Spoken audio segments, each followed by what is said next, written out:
Hello. So today I want to talk a little about what's it like when you have just awakened. Like if you have no clue yet what that actually means, what consciousness is, what awareness is, all these, these spiritual terms. Or yeah, I can totally understand that if you don't understand this language, these words, the actual meaning, what's behind the words, the experience, and you have never experienced this before, you have no clue what they're all talking about. To you, it might even sound like nonsense or yeah, too woo woo. Maybe even when your English is not so good and you don't even know what the word consciousness means. In Dutch, there's like a completely different meaning. In Dutch, it's basically the word is aware being. So, to those new to this channel, welcome. My name is Lightbringer Jeroen. Uh, I play a role, the Lightbringer, because I didn't like the word light worker, because I don't like work. I don't work. I don't work for money. No, I do my thing and I enjoy it a lot, and it doesn't feel like work at all. It actually feels like quite the opposite. It feels very liberating. So yeah, when I heard about the term light worker and them explaining, yeah, it's souls or entities or beings from other planets or other universes even coming to this planet to bring the light, to bring their light, to bring their information, their knowledge, their experience, then it made much more sense to me to call myself a light bringer. Yeah, so I identified with the term light bringer, which was a role I've been, which is a role I've been playing for a long time.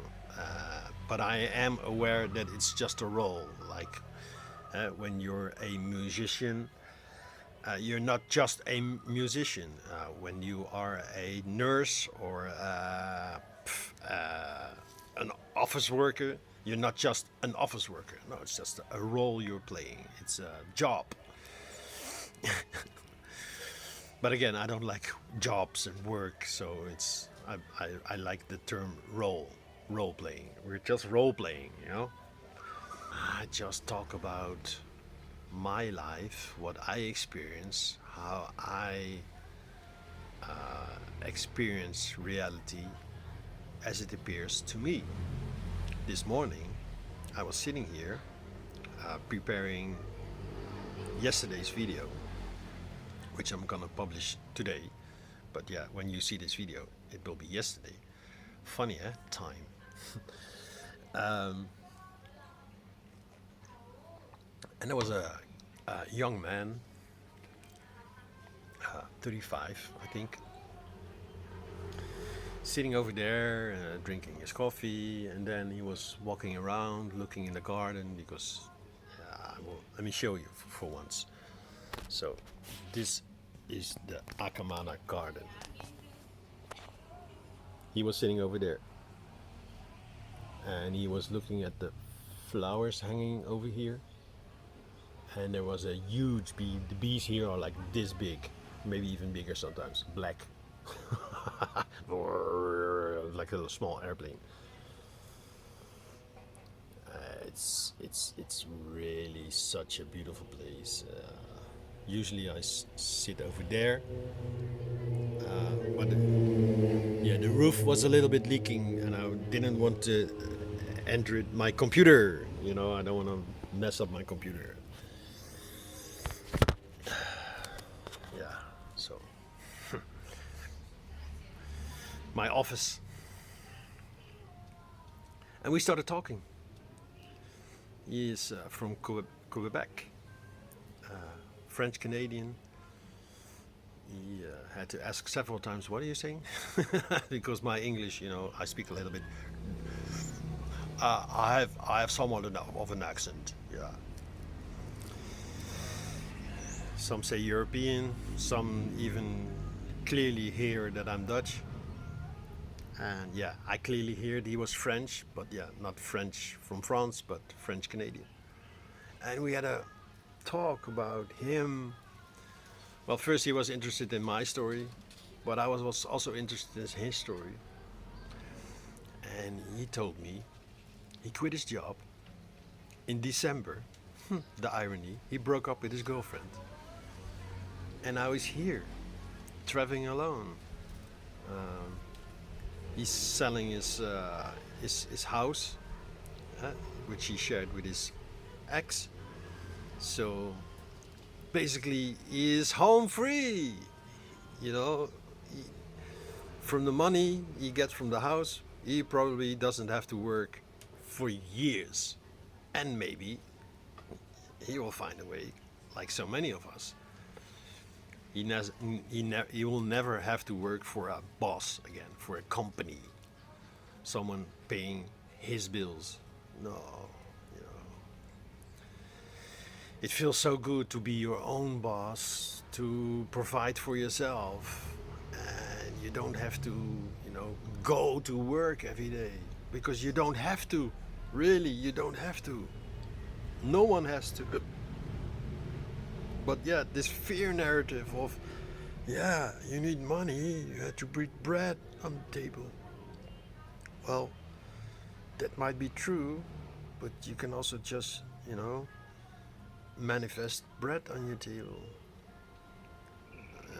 Anyone who understands the teachings of Jesus well enough and not, the distorted Christian or Catholic version, but his true teachings, you can just break bread.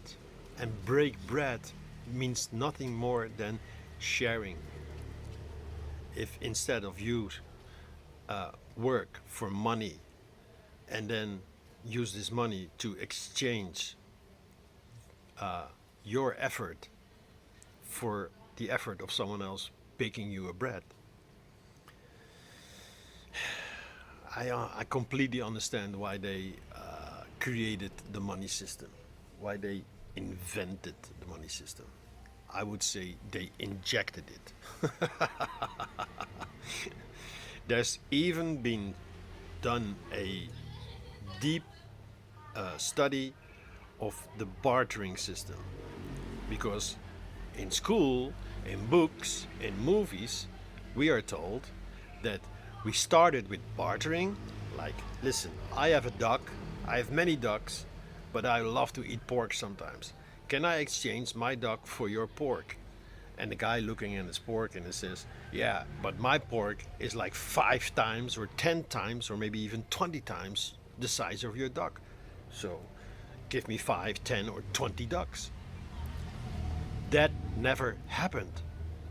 The study showed that there's no evidence of there ever being a barter system, an exchange system. Like I give you something and I get something in return. Because they claim that's how the money system started. I give you this and then you give me this back. So if I work and I get money, or if I sell something and I get money, then I can use that money to exchange for something else. The bartering system before money never existed. There's no evidence, no clear evidence for ever there be a barter system. People, I think, probably lived very community based. So when you had like a lot of ducks running around because you love ducks and you're very good at breeding ducks, then of course you can share your ducks with the rest of the community. And another guy, he has a pig, and once in a while the pig dies, or yeah, when they have a lot of new pigs, they slaughter one, and then with the community they have like a pig festival. They eat pig for a week, and yeah, if you dry it, because preservation, food preservation, drying meat, preserving meat, salting it, drying it in the sun, drying in a smoke cabin, smoking the meat, curing, I think it's called.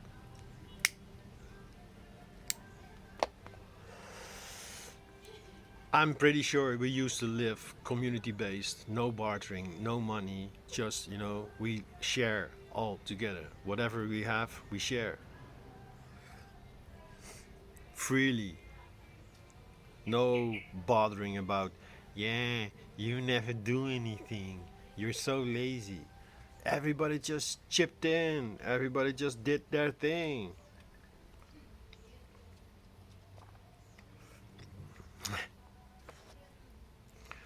It's the way I see it. And I am pretty sure this is returning.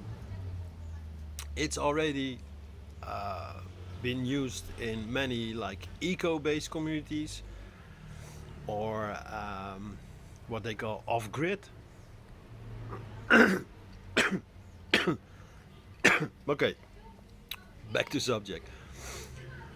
When you just stepped out of the matrix or what I call the slave system, like the guy I met this morning, left his job, selling his house, free to go whenever he wants to go.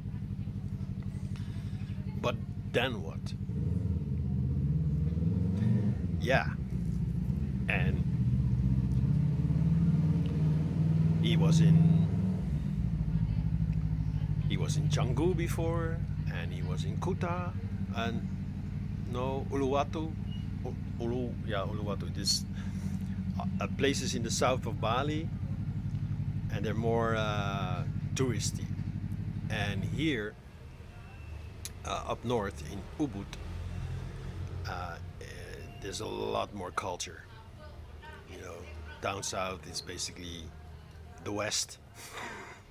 Hotels, restaurants, shops, everything completely based on tourism.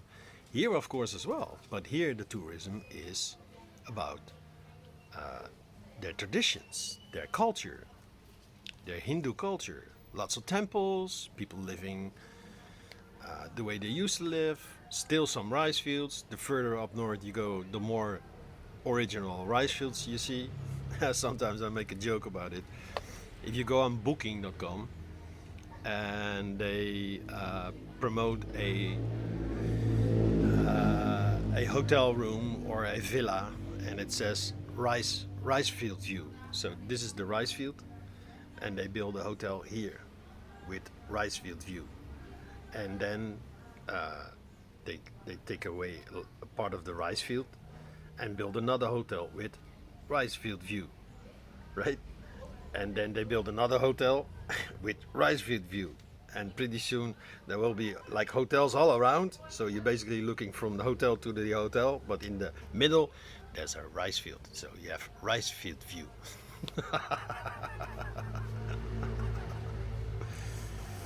No. Yeah.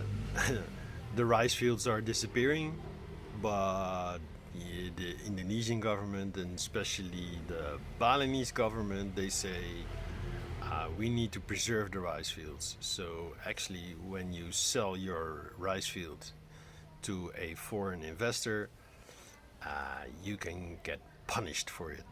And yeah, some they just take the risk selling it, or you can take a lease for 30 years, so it's a lot of money, and then suddenly the Indonesian guy is just gone with your money, and yeah, because you're not basically allowed to really use this land to build hotels and stuff. Oh man. So this video was actually about when you just wake up.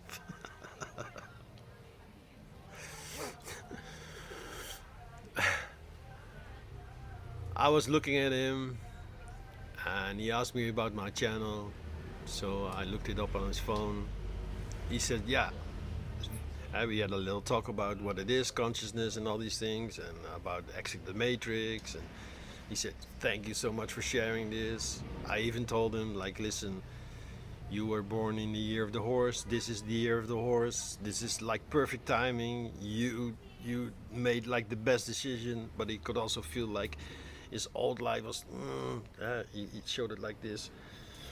Yeah, if you made the decision, but yeah, still, and this is what with so many people happen. They get this impulse to get out of it, but yeah, then they're in this new world and they have no clue. It's like, yeah, now what? I mean, I didn't like my job, but at least I had something to do every day. I had a clear purpose, even though it was not, really bringing me a lot. Or yeah, I needed the money, and yeah, now that I don't have a steady income anymore, yeah, at some point my money will run out. These are just stories. This is just, how you've been conditioned to think. Basically, how you've been programmed to think. So, yeah, in my opinion, the easiest way, when you have like the wrong operating system on your phone or your computer, let's say you have always been running Windows, and finally you're like, I'm so done with this really bad system, actually, because it's a horrible operating system. It's full of bugs, and that's why they have to update it again and again. And you switch to Linux, and then so many people, Linux is like completely different. So nowadays there's a Linux that's a lot like Windows, or it's operating, it's very similar, but still it's Linux. I tried it, and no. I know Windows is not very good, but good enough for me, for what I do.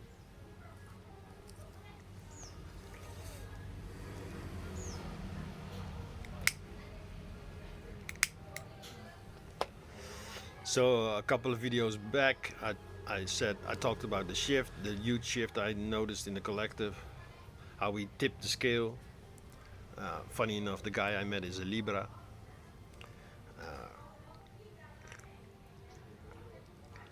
They know all about balance and off balance, being off balance.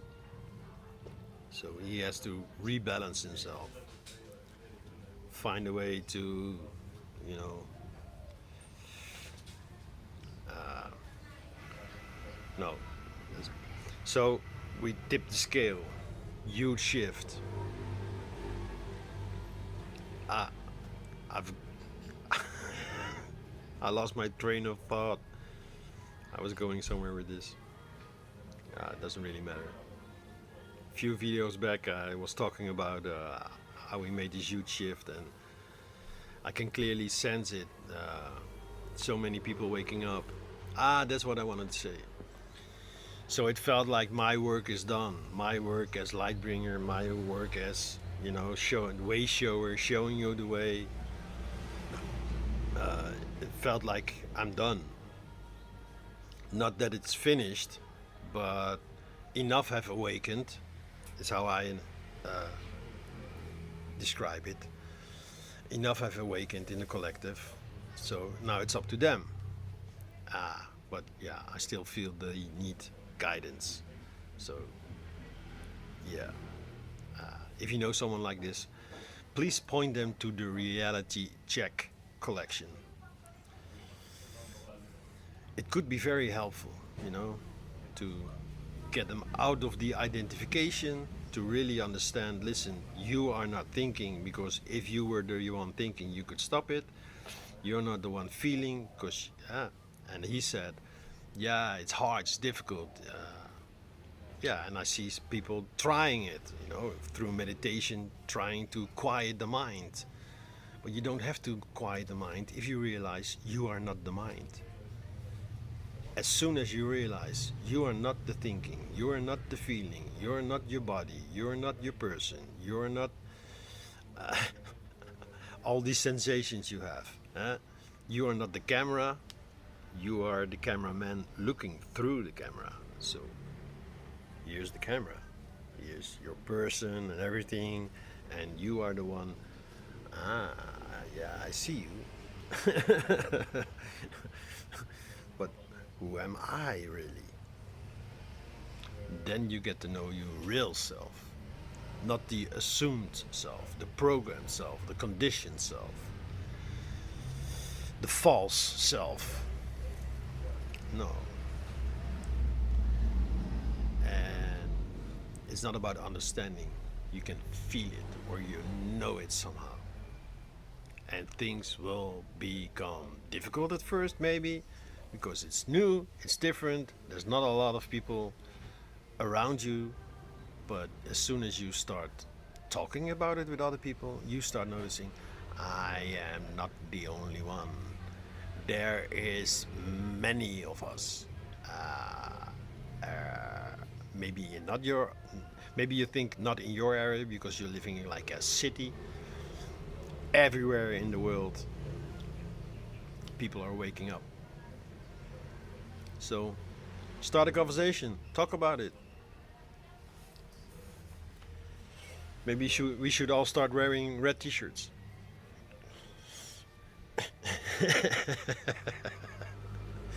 Whenever you see someone in a red T-shirt, like this, maybe you can put a tattoo on you, awakened. No, that's the whole woke thing.